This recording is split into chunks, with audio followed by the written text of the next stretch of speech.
Je donne maintenant la parole au représentant du Rwanda afin de présenter l'allocution de son chef d'État. Thank you. Je vous remercie, Monsieur le Président. J'ai le grand honneur de vous présenter l'allocution préenregistrée de Son Excellence, Monsieur Paul Kagame, président de la République du Rwanda, au cours du débat général de cette 75e session de l'Assemblée générale des Nations unies.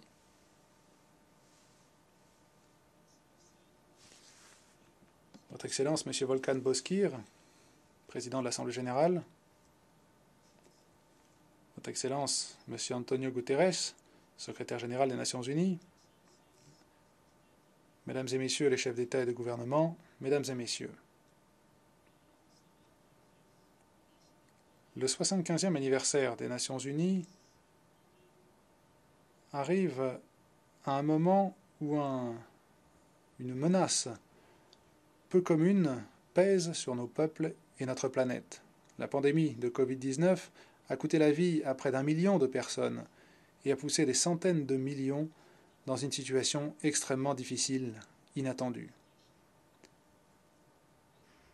Il ne faut pas aujourd'hui douter ou hésiter.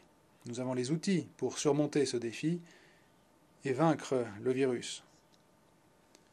Nous célébrons d'autres anniversaires importants cette année. Il y a de cela 25 ans, la conférence mondiale sur les femmes se tenait à Beijing et adoptait un programme de transformation sur l'égalité entre les sexes qui continue aujourd'hui encore de nous guider. L'autonomisation des femmes nous a tous rendus plus sûrs et plus riches. Mais aucun pays n'est encore parvenu à une véritable égalité entre les sexes. Il y a 5 ans, nous avons signé l'accord de Paris sur le changement climatique. Le réaliser permettra de ralentir le rythme du réchauffement climatique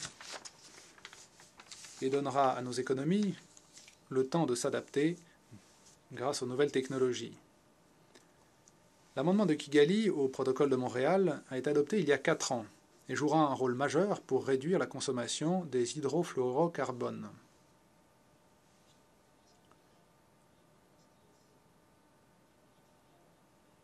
Une petite moitié des États membres simplement a ratifié l'amendement de Kigali, qui est désormais en vigueur, et j'appelle les pays qui ne l'ont pas encore fait à le ratifier le plus rapidement possible. Il y a 5 ans, nous avons adopté les objectifs de développement durable. Il s'agissait de définir nos ambitions pour un développement mondial intégré. Il nous reste 10 ans avant 2030. Mais ne nous berçons pas d'illusions quant à la difficulté qu'il y aura à atteindre les objectifs dans les délais prévus. La plupart des pays, et particulièrement en Afrique, étaient déjà en retard avant 2020. La pandémie a bouleversé la croissance et les recettes fiscales dans le monde entier, sans doute pour des années. Ces grands jalons sur l'égalité entre les sexes, le climat ou le développement montrent les réalisations de l'action multilatérale, mais nous rappellent également tout ce qu'il reste à faire. Je salue le travail exceptionnel mené par l'Organisation mondiale de la santé, avec à sa tête le docteur Tedros Adhanom. Nous continuerons de travailler à renforcer l'OMS et à la rendre plus efficace. La création de l'accélérateur d'accès aux outils contre le Covid, ACT-A, qui comprend notamment le mécanisme COVAX pour un accès mondial aux vaccins, est d'une importance capitale pour l'Afrique. Garantir un accès équitable aux vaccins, aux médicaments et aux moyens de diagnostic permettra d'accélérer pour chacun la fin de la pandémie. La pandémie a mis en lumière l'importance de systèmes de santé nationaux résilients et d'un financement adapté du secteur de la santé au plan national. L'Union africaine défend ce programme auprès de ses États membres en mettant l'accent non seulement sur de plus grandes dépenses, mais sur de meilleures dépenses. L'objectif, c'est pour l'Afrique d'utiliser ses propres ressources pour renforcer l'impact des partenariats sanitaires mondiaux, tels que le Fonds mondial ou le Gavi. Dans les décennies à venir, la prospérité sera étroitement liée à la maîtrise des outils numériques et à l'accès à une connectivité à haut débit.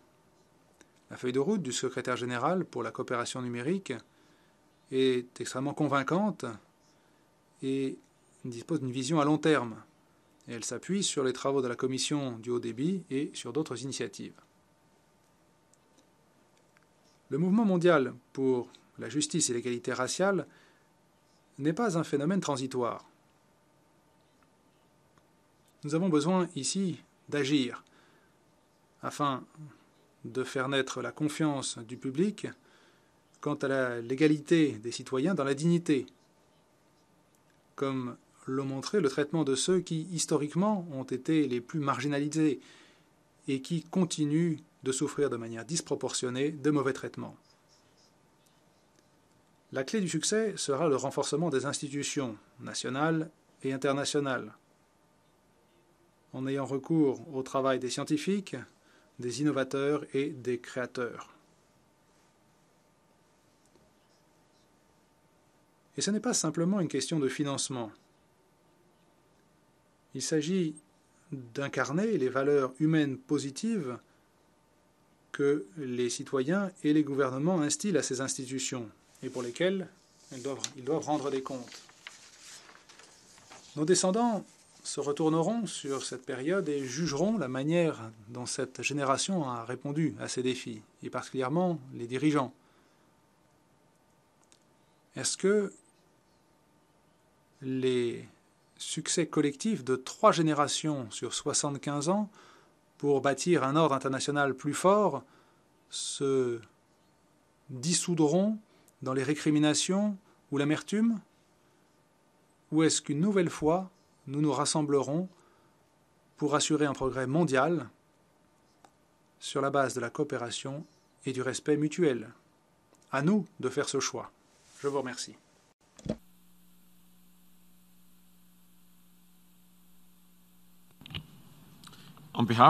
Au nom de l'Assemblée générale, je tiens à remercier le président de la République du Rwanda pour sa déclaration. Et je donne maintenant la parole